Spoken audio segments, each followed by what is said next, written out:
Every year, S&P Global publishes a report called the SPIVA scorecard. SPIVA stands for S&P Indices versus Active. It tracks how professional fund managers, people with PhDs, teams of analysts, proprietary data systems, and decades of experience, perform against a simple index fund that requires no human management whatsoever.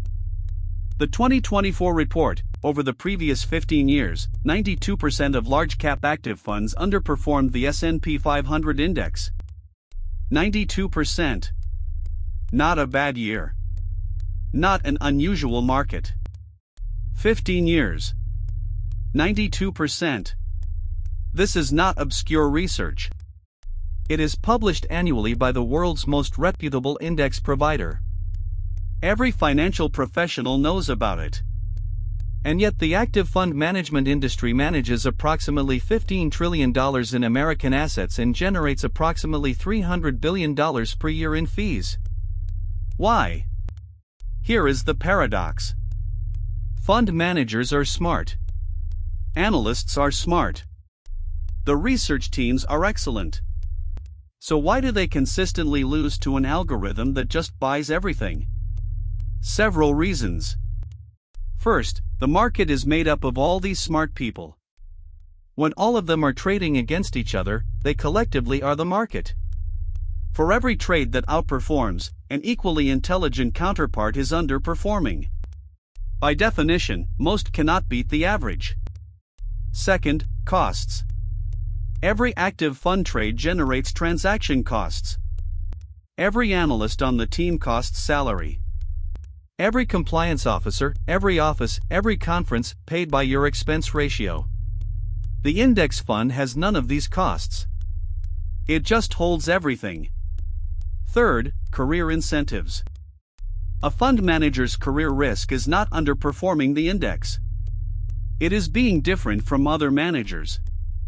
A manager who holds the same stocks as everyone else and underperforms loses their job slowly.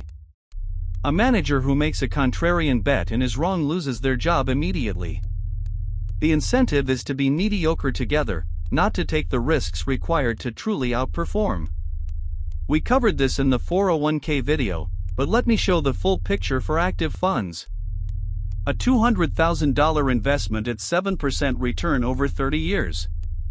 0.03% index fund, $1.51 million. 1% active fund, average $1.21 million. 1.5% active fund, common and advisory $1.08 million. The active fund needs to outperform the market by 1 to 1.5% per year, every year, just to break even with the index fund. And 92% don't. Here is the honest counterargument. There are specific market segments where active management has shown more consistent value: small cap value stocks, certain international markets, private credit. The efficient market hypothesis, the idea that all public information is instantly priced in, holds less cleanly in smaller, less analyzed markets. A specialist fund in emerging market small caps may genuinely add value. But this applies to a narrow subset of investments. And for the core of a typical investor's portfolio, U.S. large cap stocks, which is most of what advisors put you in, the evidence is overwhelming. There is one more piece of this you need to understand before we get to the solution, because it explains why active funds persist despite the evidence. Most people encounter active funds through a financial advisor. And in many cases, that advisor is paid a commission when they put you into a specific fund. Not a flat fee for their time. A commission on assets placed. A fiduciary advisor is legally required to act in your best interest. A non-fiduciary advisor, which describes many brokers and commission-based planners, is only required to recommend something suitable. Suitable means it isn't obviously wrong. It does not mean it's optimal. This creates a structural conflict. An advisor who puts you in a low-cost index fund often earns less than one who puts you in an active fund with a higher expense ratio. The index fund is almost always better for you. The active fund is sometimes better for the advisor. Before working with any financial advisor, ask them one question: are you a fiduciary, and will you put that in writing? If they hesitate or say no, you now understand why. For every active fund in your portfolio, here is the index equivalent.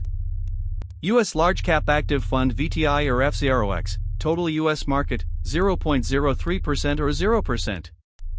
International Active Fund VXUS or FSILX, International Index, 0.07% or 0%. Bond Active Fund BND or FXNAX, Bond Index, 0.03% or 0.025%. The switch takes 20 minutes. The impact compounds for decades. The index fund is not exciting. It is not a story. It does not make for compelling financial TV. It just quietly outperforms almost everything else. For 92% of the professionals who try. There is one more layer to this that the SPIVA report does not even capture. Survivorship bias. When we measure how active funds performed over 15 years, we only measure the funds that still exist. The funds that performed catastrophically, and there are many, were closed, merged into other funds, or liquidated. They disappear from the data. The actual underperformance of active management is almost certainly worse than 92%, because we are only counting the survivors. Imagine if we measured batting averages in baseball only for the players who stayed in the league. The average would be artificially high because every player who failed was removed from the sample. That is exactly what happens with active fund performance data. When someone tells you about the fund that has beaten the market for 10 years, ask, how many funds started in the same category 10 years ago? How many still exist? What happened to the ones that closed? That is the full picture. If you have a 401k, you may be in active funds right now without knowing it. Here is how to check. Log into your 401k account and look at your current holdings. Find the expense ratio for each fund. Anything above 0.2% is likely an active fund or an overpriced fund. Anything above 0.5% is costing you significantly. Compare your fund names to an index equivalent.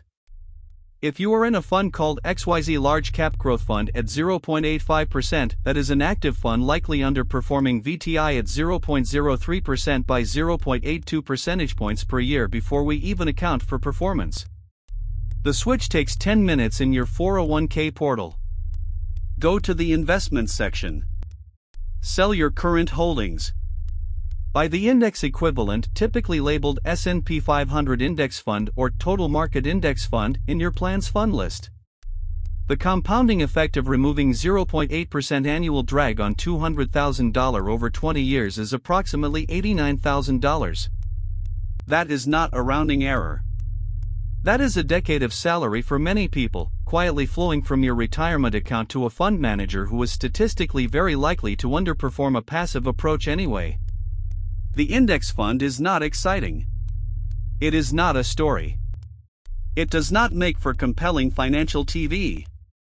It just quietly outperforms almost everything else. For 92% of the professionals who try. The action today: log into every account you have. Check the expense ratios. Switch anything above 0.15% to the index equivalent. Do it this week. Your future self will thank you. Word count: 1 300 duration, 10-minute end card, V12 debt to net worth.